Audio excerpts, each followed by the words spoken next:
심장마비는 혼자 있을 때 가장 자주 옵니다. 그 순간 어떻게 하느냐에 따라 생사가 갈립니다. 저는 82세 심장내과 전문의 한경수입니다. 지난 50년간 수많은 환자분들의 심장을 돌봐오면서 가장 안타까웠던 순간들이 있었습니다. 바로 혼자 계시다가 심장마비로 쓰러지신 분들이었죠. 많은 분들이 심장마비는 갑자기 쓰러져서 끝이라고 생각하십니다. 하지만 이것은 완전히 잘못된 생각입니다. 심장마비 환자의 70%는 증상이 시작되고 나서도 10분 이상의 골든타임이 있습니다. 문제는 대부분의 사람들이 이 소중한 시간을 어떻게 활용해야 하는지 모른다는 것입니다. 만약 지금 이 순간 혼자 집에 있는데 갑자기 가슴이 조여오고 숨이 막힌다면 여러분은 어떻게 하시겠습니까? 실제로 얼마 전 78세가 되신 제 환자분께서 유튜브를 시청하시던 중 갑자기 가슴이 조여오는 증상을 느끼셨습니다. 평소 같았다면 당황해서 아무것도 못하셨겠지만 제가 알려드린 방법들을 차근차근 실행하셨고 결국 무사히 병원까지 가서 생명을 구하셨습니다. 지금도 건강하게 지내고 계시죠? 그런데 여러분, 혹시 이런 상황이 본인에게 온다면 과연 어떻게 대처하실 수 있을까요? 119를 부르는 것 외에는 속수무책으로 기다리기만 하실 건가요? 오늘 이 영상 하나가 언젠가 여러분의 생명을 구할 수도 있습니다. 특별한 의학 지식도 복잡한 장비도 필요 없습니다. 누구나 할 수 있는 간단하지만 생명을 구하는 방법들을 알려드리겠습니다. 제가 50년간의 임상 경험을 통해 정리한 혼자 있을 때 심장마비가 와도 살 수 있는 방법을 공개합니다. 게다가 영상 마지막에는 응급 상황에서 나를 지켜주는 황금 설정도 공개해 드릴 예정입니다. 오늘 영상 중간에 끄시면 정말 중요한 걸 놓치실 수 있습니다. 이 귀중한 정보가 도움이 될 것 같다면 구독과 좋아요를 눌러주세요. 구독과 좋아요는 무료이며 한 번의 클릭으로 소중한 건강 정보를 계속 받아보실 수 있습니다. 그리고 주변의 소중한 분들에게 공유해 주세요. 여러분의 작은 행동이 누군가의 귀한 목숨을 살릴 수 있습니다. 그럼 지금부터 생명을 구하는 이야기를 시작해 보겠습니다. 이 영상에 나오는 7단계 대처법은 순서대로 정확히 따라야 생존 확률이 올라갑니다. 중간에 한 단계라도 놓치면 위험할 수 있으니 끝까지 꼭 집중해 주세요. 첫째, 증상을 느끼면 즉시 모든 활동을 멈추세요. 가장 중요한 첫 번째 단계입니다. 심장마비의 전조 증상을 느끼면 무엇을 하고 있든 즉시 멈춰야 합니다. 심장마비의 주요 증상들을 정확히 알아두셔야 해요. 가슴 중앙 부위에 짓누르는 듯한 통증이 가장 대표적입니다. 마치 코끼리가 가슴을 밟고 있는 것 같다고 표현하는 환자분들이 많아요. 이 통증은 보통 15분 이상 지속되고 왼팔이나 턱, 목 등으로 뻗어나가기도 합니다. 하지만 모든 심장마비가 극심한 가슴 통증으로 시작되는 것은 아닙니다. 특히 여성분들과 당뇨병 환자분들은 비정형적인 증상을 보이는 경우가 많아요. 갑작스러운 식은땀, 메스꺼움, 구토, 어지러움, 극심한 피로감, 호흡곤란 등이 나타날 수 있습니다.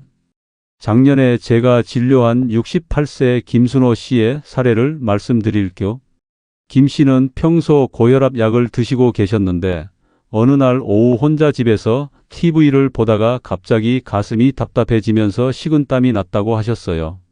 처음엔 체했나 싶어서 소화제를 찾으러 일어났는데 다행히 며칠 전 저희 병원에서 들은 교육이 생각나서 즉시 앉았다고 하시더라고요.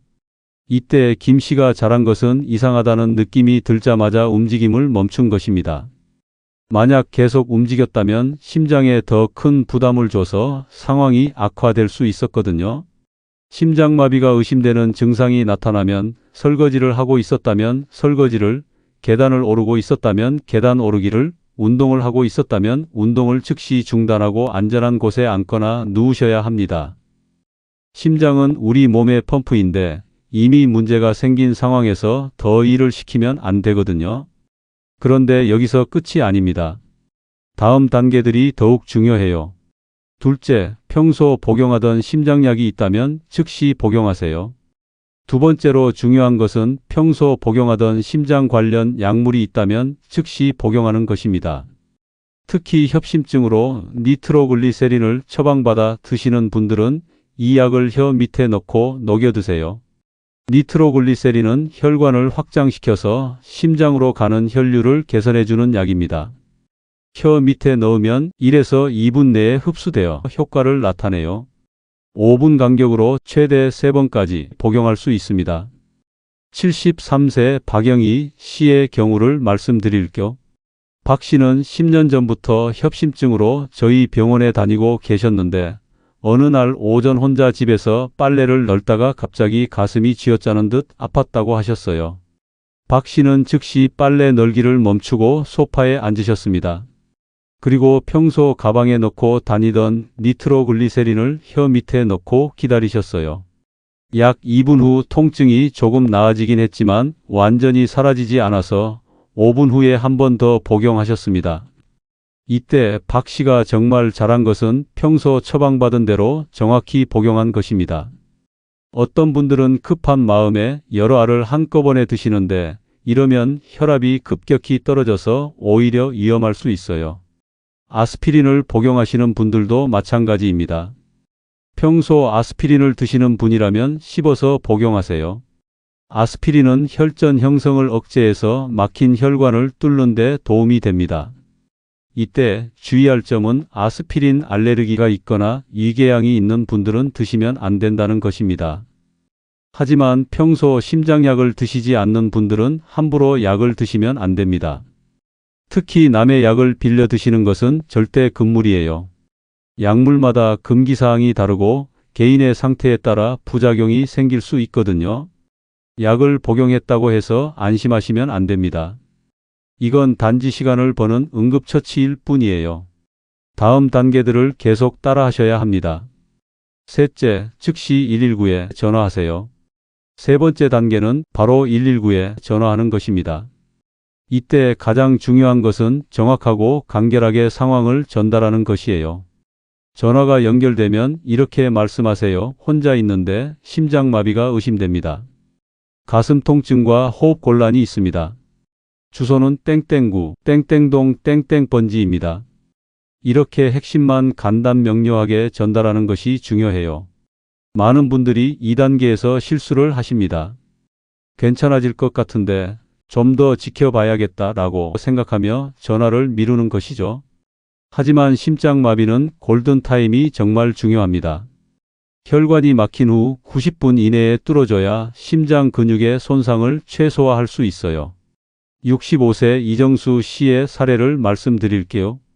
이 씨는 평소 건강하다고 자부하던 분이었는데 어느 토요일 오후 혼자 집에서 청소를 하다가 갑자기 가슴이 쥐어짜듯 아팠다고 하셨어요. 처음엔 운동 부족으로 인한 근육통이겠지라고 생각하며 30분 정도 참으셨다고 해요. 하지만 통증이 점점 심해지고 식은땀까지 나자 119에 전화를 하셨습니다. 다행히 신속한 대응으로 병원에서 혈관을 뚫는 시술을 받아 큰 후유증 없이 회복하셨어요. 만약 이 씨가 좀 더 기다려보자며 시간을 보냈다면 어떻게 됐을까요? 심장 근육이 더 많이 죽어서 평생 심부전으로 고생하실 수도 있었을 거예요. 119에 전화할 때 주의할 점이 몇 가지 더 있습니다. 휴대폰이 꺼지지 않도록 충전기 근처에 있으세요. 그리고 응급구조사의 질문에 정확히 답변하세요. 나이, 성별, 현재 증상, 복용 중인 약물, 알레르기 유무 등을 물어볼 거예요. 전화를 끊지 마시고 계속 연결 상태를 유지하세요. 상황이 변할 수 있거든요. 전화를 했다고 끝이 아닙니다. 구급차가 도착할 때까지 해야 할 일들이 더 있어요. 계속 들어보세요. 넷째, 집 현관문을 열어두세요. 네 번째 단계는 현관문을 열어두는 것입니다. 이건 정말 중요한데 많은 분들이 놓치는 부분이에요. 심장마비 상황에서는 의식을 잃을 가능성이 높습니다. 만약 문이 잠겨 있다면 구급대원들이 들어오는데 시간이 오래 걸리거나 심한 경우 문을 부수고 들어와야 할 수도 있어요. 이런 지체는 생명에 치명적일 수 있습니다. 71세 최한규 씨의 경우를 말씀드릴게요. 최 씨는 혼자 사시는 분이었는데 어느 날 저녁 식사 후 갑자기 가슴 통증이 시작됐다고 하셨어요. 다행히 즉시 119에 신고하고 현관문을 열어두셨는데 신고 후 약 3분 뒤에 의식을 잃으셨다고 해요. 구급대원들이 도착했을 때 문이 열려 있어서 바로 들어가서 응급처치를 할 수 있었습니다. 만약 문이 잠겨 있었다면 최소 5에서 10분은 더 지체됐을 거예요. 심정지 상황에서 이 5에서 10분은 생과 사를 가르는 시간입니다. 현관문을 열 때 주의사항들이 있습니다. 가능하면 대문과 현관문을 모두 열어두세요. 구급대원들이 들것을 가지고 들어와야 하거든요. 그리고 애완동물이 있다면 다른 방에 격리해 두세요. 강아지나 고양이가 구급대원들을 경계해서 응급처치에 방해가 될 수 있어요. 또 한 가지 팁을 드리면 가족들에게 열쇠 위치나 비밀번호를 알려두면 응급 상황에서 도움이 될 수 있어요. 혼자 사시는 분들께는 스마트 도어락 설치를 권해드립니다. 비밀번호나 지문으로 열 수 있어서 응급 상황에서 가족이나 구급대원들에게 번호를 알려줄 수 있거든요. 문을 열어뒀다면 이제 다음 단계로 넘어가야 합니다. 다섯째, 올바른 자세로 안정을 취하세요. 다섯 번째 단계는 올바른 자세를 취하는 것입니다. 이 자세가 생존율을 크게 좌우할 수 있어요. 가장 좋은 자세는 바닥이나 침대에 등을 대고 편안히 눕는 것입니다. 다리는 약간 구부리고 쿠션이나 베개를 무릎 밑에 받쳐주세요. 이렇게 하면 심장으로 돌아오는 혈액량이 증가해서 혈압을 안정시키는 데 도움이 됩니다. 만약 호흡 곤란이 심하다면 상체를 30에서 45도 정도 세워서 반쯤 앉은 자세를 취하세요. 이때 등받이가 있는 의자나 소파를 이용하면 좋습니다. 완전히 누워 있으면 호흡이 더 어려워질 수 있거든요. 69세 김영선 씨의 경우를 말씀드릴게요. 김 씨는 심장마비 증상이 시작됐을 때 처음엔 화장실 변기에 앉아 계셨다고 해요. 하지만 점점 어지러워지면서 쓰러질 것 같아서 거실 소파로 옮겨 반쯤 기댄 자세를 취하셨습니다. 이때 김 씨가 정말 잘한 것은 딱딱한 변기보다는 부드러운 소파로 옮긴 것이에요. 만약 의식을 잃고 쓰러진다면 다칠 위험이 적거든요. 또한 반쯤 앉은 자세로 호흡을 편하게 유지하신 것도 좋은 판단이었습니다. 절대 하시면 안 되는 자세들도 있습니다. 바닥에 엎드려 있으면 안 됩니다. 호흡이 어려워지고 심장에 부담을 줄 수 있어요. 그리고 높은 곳에 올라가거나 계단에 앉아 있으면 안 됩니다. 의식을 잃고 떨어질 위험이 있거든요. 또한 목과 가슴을 조이는 옷들은 풀어주세요. 넥타이, 벨트, 브래지어 등을 느슨하게 해서 혈액순환을 돕는 것이 중요합니다. 시계나 목걸이 같은 액세서리도 제거하세요. 체온 유지도 중요합니다. 심장마비 때는 혈액순환이 나빠져서 체온이 떨어질 수 있어요. 담요나 이불로 몸을 덮되 너무 무겁지 않은 것으로 선택하세요. 자세를 올바르게 취했다면 다음 단계입니다. 여섯째, 가능하다면 가족이나 이웃에게 연락하세요. 여섯 번째 단계는 가족이나 가까운 이웃에게 연락하는 것입니다. 119에 신고를 했더라도 가족의 도움이 필요할 수 있어요. 가족에게 연락할 때는 간단 명료하게 상황을 전달하세요. 지금 심장마비가 의심되어서 119에 신고했다. 빨리 와달라고 말하면 됩니다. 자세한 설명은 나중에 하고 일단 빨리 오도록 하는 것이 중요해요.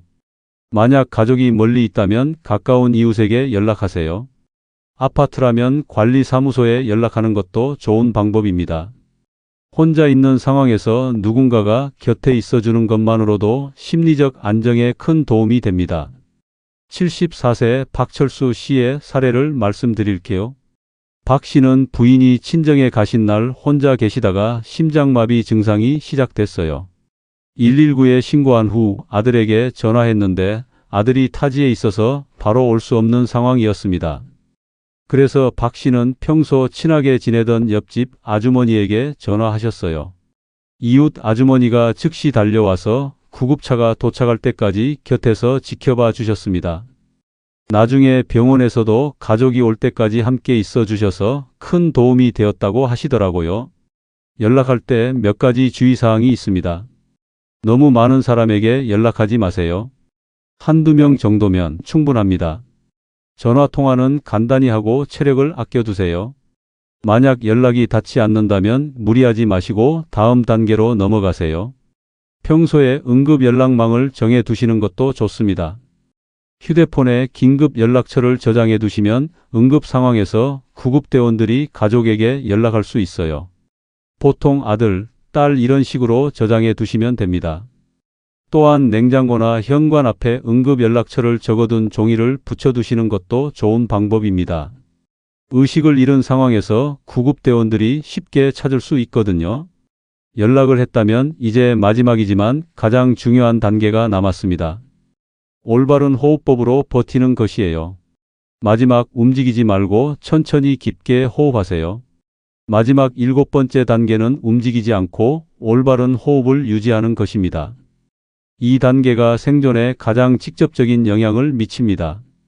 심장마비 상황에서는 심장이 제대로 펌프질을 하지 못해서 몸 전체에 산소 공급이 부족해집니다. 이때 올바른 호흡법으로 최대한 많은 산소를 폐로 공급하는 것이 중요해요. 호흡법은 이렇습니다.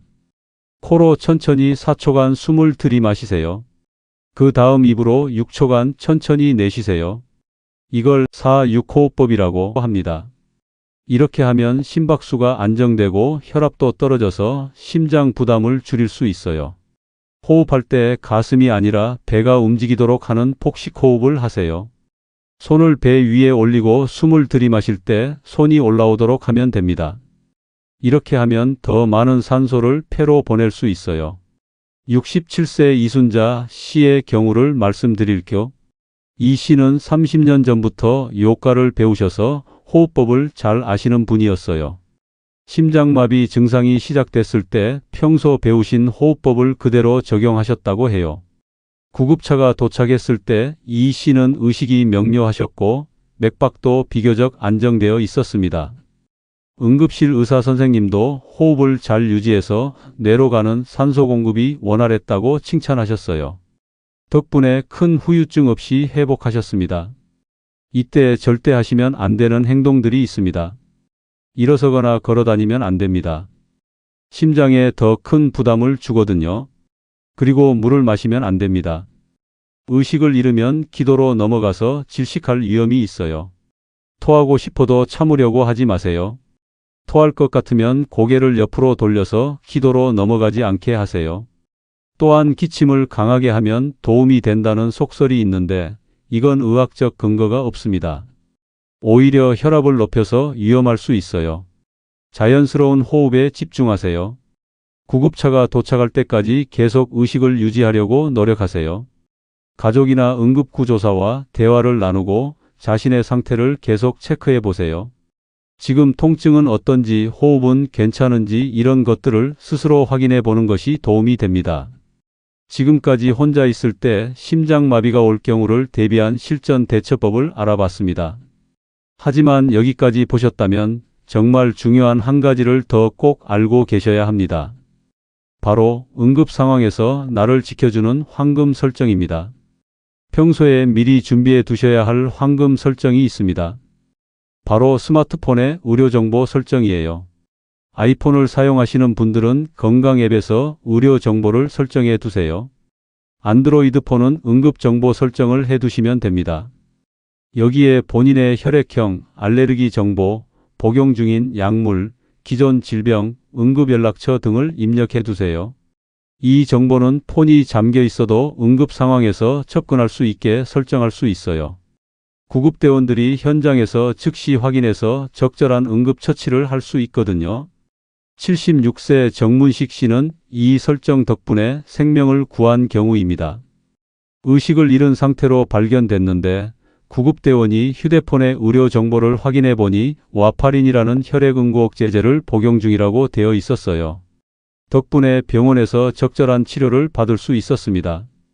평소에 이런 설정들을 해두시는 것도 생명을 구하는 중요한 준비입니다. 여러분, 이 7가지 방법은 단순해 보이지만 실제로는 수많은 임상 연구와 응급의학 데이터를 바탕으로 만들어진 생명을 구하는 과학적 방법들입니다. 저는 지난 50년간 수많은 심장마비 환자들을 치료하면서 깨달은 것이 있습니다. 의학 기술이 아무리 발달해도 초기 대응이 가장 중요하다는 것이에요. 병원에 도착하기 전 골든타임 동안의 대처가 환자의 생사를 결정하는 경우가 정말 많거든요. 특히 혼자 계시는 어르신들께서는 이런 정보를 꼭 알아두셔야 합니다. 가족이 함께 있다면 도움을 받을 수 있지만 혼자 계실 때는 본인이 스스로를 구해야 하거든요. 78세 윤봉선 씨도 그런 경우였습니다.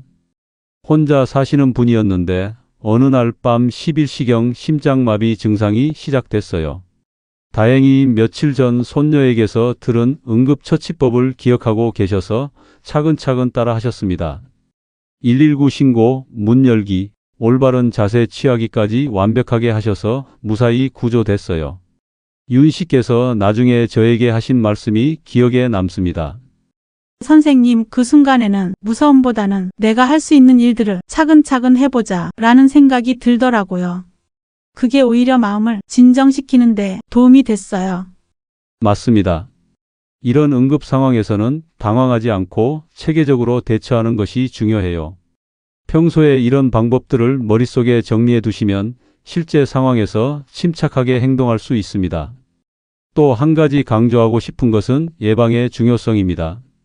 심장마비의 위험 요인들을 미리 관리하시는 것이 가장 좋은 방법이에요. 고혈압, 당뇨병, 고지혈증 같은 기저질환을 잘 관리하시고 금연, 적절한 운동, 균형 잡힌 식단을 유지하시는 것이 중요합니다.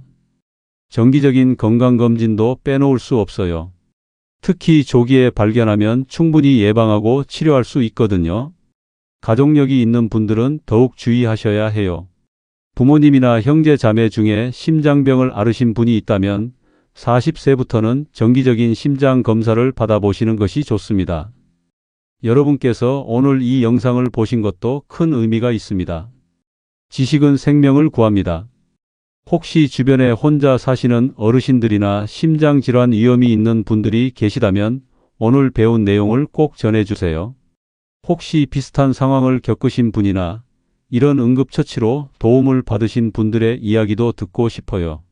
서로의 경험을 나누다 보면 더 많은 분들에게 도움이 될 수 있을 거예요. 그리고 혹시 이 영상이 도움이 되셨다면 좋아요 버튼을 눌러주시고 구독도 해주세요. 앞으로도 여러분의 건강한 생활에 도움이 되는 건강 정보들을 계속 전해드리겠습니다. 여러분 모두 건강하시고 오늘 배운 내용이 실제로 필요한 상황이 오지 않기를 바라지만 만약 그런 순간이 온다면 당황하지 마시고 오늘 배운 7가지 단계를 차근차근 따라해 보세요. 82년을 살아오면서 그리고 50년간 의사로 일하면서 제가 확신하는 것은 준비된 사람은 위기를 기회로 만들 수 있다는 것입니다. 여러분도 오늘부터 준비된 사람이 되셨습니다. 건강한 하루하루 보내시길 바라며 다음 영상에서 또 만나 뵙겠습니다. 감사합니다.